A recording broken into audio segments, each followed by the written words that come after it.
विज्ञान के अति महत्वपूर्ण वस्तुनिष्ठ प्रश्नों को देखेंगे और जिसकी कुल संख्या होगी 90। तो ये तमाम प्रश्न आपके लिए काफ़ी महत्वपूर्ण है और आपको याद करके ही जाना है एग्जामिनेशन हॉल में। तो ये सारे प्रश्न काफ़ी विश्लेषण करके और काफ़ी बारीकी से तैयार किया गया है कि विगत कई वर्षों से ये जो प्रश्न हैं पूछे जा रहे हैं, तो इसलिए ये काफ़ी महत्वपूर्ण हो जाता है इसे याद करना। तो चलिए शुरू करते हैं आज का वीडियो। तो इसका पहला प्रश्न है, किस दर्पण में बड़ा प्रतिबिंब बनता है? तो इसका आंसर हो जाएगा अवतल दर्पण। इसके बाद दूसरा प्रश्न, दाढ़ी बनाने में किस प्रकार का दर्पण का उपयोग होता है? तो इसका आंसर हो जाएगा अवतल दर्पण। इसके बाद प्रश्न संख्या तीसरा, निवार्त में प्रकाश की चाल क्या होती है? तो इसका आंसर हो जाएगा 3 × 10⁸ मीटर प्रति सेकंड। इसके बाद चौथा प्रश्न, निकट दृष्टि वाले व्यक्ति के लिए लेंस की आवश्यकता होती है? किस लेंस की आवश्यकता होती है? अवतल लेंस। अगला प्रश्न है, विद्युत धारा का एसआई मात्रक क्या होता है? तो ये काफ़ी आसान प्रश्न है, तो इसका आंसर हो जाएगा एम्पियर। प्रश्न संख्या 6 है, ताप बढ़ाने पर चालक का प्रतिरोध क्या होता है? तो चालक का प्रतिरोध हमेशा बढ़ता है। इसके बाद प्रश्न संख्या 7वां, फ्लेमिंग का वाम हस्त नियम में अंगूठा प्रदर्शित करता है। क्या करता है प्रदर्शित अंगूठा? तो अंगूठा बल की दिशा को बतलाता है। इसके बाद प्रश्न संख्या 8वां, भोजन का पचना किस प्रकार की अभिक्रिया है? तो इसका आंसर हो जाएगा अपचयन यानी ऑक्सीकरण अभिक्रिया है।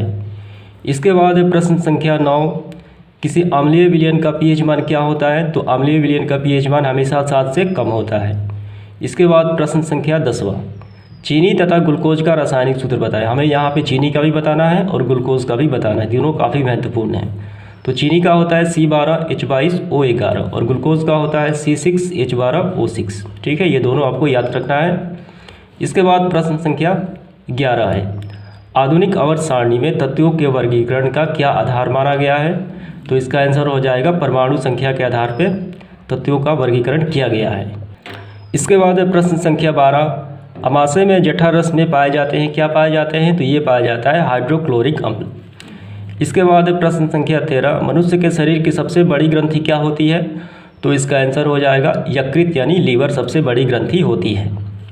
इसके बाद प्रश्न संख्या 14, पृथ्वी पर ऊर्जा का मुख्य स्रोत क्या है? तो इसका आंसर हो जाएगा सूर्य। प्रश्न संख्या 15 है, उदासीन विलयन का पीएच मान कितना होता है? तो ये 7 के बराबर होता है। तो ये बता दूं कि उदासीन विलयन जो होता है, जैसे कि पानी हो गया, शुद्ध जल का पीएच मान हमेशा 7 के बराबर ही होता है। इसके बाद प्रश्न संख्या 16, सोडियम की संयोजकता कितनी होती है? तो सोडियम की संयोजकता 1 होती है। ठीक है। इसके बाद प्रश्न संख्या 17, नर हार्मोन किसे कहा जाता है? मेल हार्मोन टेस्टोस्टेरोन को कहा जाता है। इसके बाद प्रश्न संख्या 18, मछली के हृदय में कोष्ठकों की संख्या कितनी होती है? तो 2 होती है। 19 नंबर, विभवांतर का एसआई मात्रक क्या है? तो विभवांतर का एसआई मात्रक वोल्ट होता है, काफ़ी आसान है। इसके बाद प्रश्न संख्या 20वां, संगमरमर का रासायनिक सूत्र क्या है? तो संगमरमर का रासायनिक सूत्र कैल्शियम कार्बोनेट होता है। तो ये सारे प्रश्न काफ़ी महत्वपूर्ण हैं।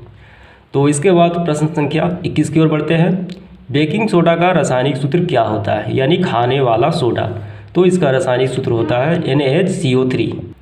प्रश्न संख्या 22 है, एथेनॉल का क्रियाशील मूलक क्या होता है? तो एथेनॉल का क्रियाशील मूलक होता है सिंगल बॉन्ड OH। इसके बाद प्रश्न संख्या 23, विरंजन चूर्ण का रासायनिक सूत्र क्या होता है? तो विरंजन चूर्ण का रासायनिक सूत्र होता है CaOCl2। ये आपको याद रखना है। 24 नंबर प्रश्न है, आवर्त सारणी में वर्गों की संख्या जो होती है कितनी होती है? तो ये वर्गों की संख्या होती है 18। ठीक है। प्रश्न संख्या 25 है, क्रायोलाइट अयस्क किसका होता है? तो ये एल्युमिनियम का होता है, ये काफ़ी महत्वपूर्ण है। इसके बाद प्रश्न संख्या 26 इस प्रकार है, अष्टक नियम के प्रतिपादक कौन थे? तो ये थे न्यूलैंड्स। इसके बाद प्रश्न संख्या 27, सोडियम सल्फेट का जलीय विलयन क्या होता है? तो सोडियम सल्फेट का जलीय विलयन अम्लीय होता है। इसके बाद प्रश्न संख्या 28, घरों में पंखे और बल्ब लगे होते हैं, किस प्रकार लगे होते हैं? तो ये समांतर क्रम में लगे होते हैं। इसके बाद प्रश्न संख्या 29, बैटरी से किस प्रकार की धारा प्राप्त होती है? तो ये धारा प्राप्त होती है DC यानी डायरेक्ट करंट। प्रश्न संख्या 30वां है, विद्युत चुंबकीय प्रेरक की खोज किसने की थी? ये की थी फैराडे ने। इसके बाद प्रश्न संख्या 31 है, विद्युत धारा उत्पन्न करने की युक्ति को क्या कहते हैं? तो इसे कहा जाता है जनित्र यानी जनरेटर, इसे भी कहा जाता है। तो इसके बाद प्रश्न संख्या 32 है, लघु पतन के समय विद्युत धारा का मान क्या होता है। तो लघु पतन का मतलब होता है शॉर्ट सर्किट। तो उस अवस्था में विद्युत धारा का क्या मान होता है। तो उस समय विद्युत धारा का मान हमेशा उच्च हो जाता है परिपथ में। इसके बाद है प्रश्न संख्या 33, अमीटर विद्युत परिपथ में जोड़ा जाता है। कैसे जोड़ा जाता है। तो ये श्रेणी क्रम में जोड़ा जाता है। तो इसके बाद प्रश्न संख्या 34 है, विद्युत बल्ब का फिलामेंट बना होता है। तो कैसा बना होता है, यानी किस धातु का बना होता है। तो ये बना होता है टंगस्टन का। इसके बाद प्रश्न संख्या 35 है, स्पेक्ट्रम प्राप्त करने के लिए किसका उपयोग किया जाता है। तो प्रिज्म का उपयोग किया जाता है। इसके बाद प्रश्न संख्या 36, लेंस का क्षमता का एसआई मात्रक क्या होता है। तो होता है डायऑप्टर। प्रश्न संख्या 37, आवृत्ति का एसआई मात्रक तो हेर्ट्ज होता है। प्रश्न संख्या 38 है, सूक्ष्मदर्शी में किस लेंस का प्रयोग किया जाता है। तो ये होता है उत्तल लेंस का। प्रश्न संख्या 39 है, ऊर्जा का एसआई मात्रक तो ये होता है जूल। 40 नंबर प्रश्न देखते हैं। इसके बाद प्रश्न संख्या 40, वे अभिक्रियाएं जिससे ऊर्जा मुक्त होती है तो वो कौन सी कहलाती हैं। तो ये कहलाती है ऊष्माक्षेपी अभिक्रिया। इसके बाद 41 नंबर, वे अभिक्रियाएं जिससे ऊर्जा का अवशोषण होता है तो वो कहलाती है ऊष्माक्षेपी अभिक्रिया। इसके बाद प्रश्न संख्या 42, श्वसन कौन सी अभिक्रिया है। तो श्वसन होती है ऊष्माक्षेपी अभिक्रिया। ठीक है, यानी इसमें ऊर्जा का क्या होता है, मुक्त होती है, इसलिए इसे ऊष्माक्षेपी अभिक्रिया कहा जाता है, श्वसन। इसके बाद प्रश्न संख्या 43 है, लोहे में जंग लगना एक सामान्य उदाहरण है। तो ये इसका आंसर हो जाएगा संक्षारण का। इसके बाद प्रश्न संख्या 44, लाल लिटमस पत्र को नीला कर देता है, क्या करता है। तो ये क्षार कर देता है। इसके बाद प्रश्न संख्या है 45, जल का पीएच मान तथा रक्त का पीएच मान, दोनों के ही पीएच मान हमें बताने हैं, जो काफ़ी महत्वपूर्ण है। जल का पीएच मान होता है, यानी शुद्ध जल का पीएच मान 7 होता है, और रक्त का पीएच मान 7.4 होता है, यानी वो क्षारीय के तौर पे होता है। इसके बाद प्रश्न संख्या 46 है, 46, धातु को द्रव अवस्था में पाई जाती है। कौन सी धातु जो द्रव अवस्था में पाई जाती है। तो ये पाई जाती है पारा। और कौन सी अधातु जो द्रव अवस्था में पाई जाती है। तो वो पाई जाती है ब्रोमीन। ये भी आपको याद रखने हैं। इसके बाद प्रश्न संख्या 47 देखते हैं, अधातु के ऑक्साइड किस प्रकृति के होते हैं। ये कहलाते हैं उदासीन या आम्लीय, ये दोनों ही होते हैं। इसके बाद प्रश्न संख्या 48, कौन सी अधातु चमकीली होती है। ये काफ़ी आसान प्रश्न है, तो ये होती है आयोडीन। 49 नंबर प्रश्न है, त्रिक नियम का प्रतिपादन करता किसने किया था। तो ये किया था डोबेराइन ने। इसके बाद प्रश्न संख्या 50 है, मेंडेलीव के आवर्त सारणी में वर्गीकरण का आधार क्या था। तो ये था परमाणु द्रव्यमान के आधार पर उन्होंने बांटा था। इसके बाद प्रश्न संख्या 51, धारामापी यंत्र क्या है। तो अमीटर को धारामापी यंत्र भी कहा जाता है। 52 नंबर प्रश्न है, हरे पेड़ पौधे कहलाते हैं, क्या कहलाते हैं। तो ये कहलाते हैं उत्पादक, यानी भोजन स्वयं बनाते हैं। इसके बाद प्रश्न संख्या 53 है, एक पोषी स्तर से दूसरे पोषी स्तर में ऊर्जा का स्थानांतरण कितना प्रतिशत होता है। तो ये होता है 10%। इसके बाद प्रश्न संख्या 54 है, सूक्ष्म जीव होते हैं। तो इसका आंसर हो जाएगा अपघटक। इसके बाद है प्रश्न संख्या 55, गैलेना किस धातु का अयस्क है। तो इसका आंसर हो जाएगा लेड, यानी सीसा। इसके बाद प्रश्न संख्या 56, नेत्र लेंस की फोकस दूरी कम हो जाने पे कौन सा दृष्टि दोष उत्पन्न हो जाता है। तो ये होता है निकट दृष्टि दोष। इसके बाद प्रश्न संख्या 57 है, लोहे को जिंक से लेपित करने की क्रिया क्या कहलाती है। तो ये कहलाती है गैल्वेनीकरण। इसके बाद प्रश्न संख्या 58 है, अस्थायी चुंबक बनाए जाते हैं। तो ये बनाए जाते हैं इस्पात के। इसके बाद प्रश्न संख्या 59, प्रकाश के परिवर्तन के कितने नियम हैं। तो ये 2 नियम होते हैं। इसके बाद 60 नंबर प्रश्न है, गोलीय दर्पण में फोकस और वक्रता त्रिज्या में क्या संबंध होता है। तो इसका आंसर हो जाएगा F=R/2, यानी फोकस दूरी जो होती है वक्रता त्रिज्या की आधी होती है। ये प्रूफ करने का भी होता है सवाल। इसके बाद प्रश्न संख्या 61 है, प्रकृति चयन सिद्धांत किसने दिया था। तो ये दिया था चार्ल्स डार्विन ने। इसके बाद है प्रश्न संख्या 62, विद्युत का सबसे अच्छा सुचालक कौन सा है। ये चांदी होती है। 63 नंबर प्रश्न है, श्वसन कितने प्रकार के होते हैं। श्वसन 2 प्रकार के होते हैं। इसके बाद है प्रश्न संख्या 64, मानव हृदय में कितने वेशम होते हैं। तो मानव हृदय में 4 वेशम होते हैं। इसके बाद है प्रश्न संख्या 65, ओम का नियम निहित होता है, तो ओम का नियम होता है V=I/R। इसके बाद प्रश्न संख्या 66 है, दूर दृष्टि दोष वाले मनुष्य में चश्मे की आवश्यकता पड़ती है, तो कौन सी? उत्तल लेंस वाले चश्मे की आवश्यकता पड़ती है। इसके बाद प्रश्न संख्या 67, धोने वाले सोडा का जो सूत्र होता है धवन सोडा Na2CO3 10H2O।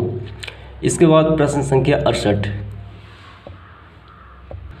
मानव मस्तिष्क में बुद्धि का केंद्र कहा जाता है, तो इसका आंसर सेरेब्रम को। इसके बाद 69, मानव मस्तिष्क का सबसे बड़ा भाग कहलाता है प्रमस्तिष्क। इसके बाद प्रश्न संख्या 70 है, नेत्र की रेटिना पर बनने वाला प्रतिबिंब होता है, तो किस प्रकार होता है इसका प्रतिबिंब? वास्तविक और उल्टा। इसके बाद 71, आँखों की पुतली किस प्रकार कार्य करती है, तो ये कार्य करती है प्रवर्तिक द्वार के भांति। इसके बाद प्रश्न संख्या 72, एसिटिक अम्ल का IPC नेम क्या होता है, तो ये होता है एथेनॉइक अम्ल। 73 प्रश्न देखते हैं, सभी अम्लों में पाया जाता है अनिवार्य रूप से हाइड्रोजन। 74, ओजोन के एक अणु में कितने परमाणु होते हैं, तो ओजोन के एक अणु में 3 परमाणु होते हैं। इसके बाद 75, CFC क्या है? क्लोरोफ्लोरोकार्बन इसका मतलब होता है। इसके बाद 76, टंगस्टन का गलनांक 3000 डिग्री सेल्सियस होता है। 77 नंबर, नाइक्रोम बना होता है, कैसे बना होता है? निकेल प्लस क्रोमियम, ठीक, क्रोमियम। इसके बाद 78, वोल्टमीटर को समांतर क्रम में क्यों जोड़ा जाता है? ये जोड़ा जाता है वोल्टमीटर को समांतर क्रम में, तो ये क्यों जोड़ा जाता है? तो इसका आंसर हो जाएगा अधिक प्रतिरोध प्राप्त करने के लिए। अमीटर को किस क्रम में जोड़ा जाता है? तो अमीटर को श्रेणी क्रम में जोड़ा जाता है। तो क्यों जोड़ा जाता है ये भी हमें बताना है, तो ये कम प्रतिरोध प्राप्त करने के लिए। 80 नंबर प्रश्न देखते हैं, किसी चालक में उत्पन्न ऊष्मा का अनुक्रमानुपाती होता है, क्या अनुक्रमानुपाती होता है? वर्ग धारा के वर्ग के अनुक्रमानुपाती होता है। अर्धचालक का ताप बढ़ने पर उसका प्रतिरोध क्या होता है? अपरिवर्तित रहता है, क्योंकि वो अर्धचालक है।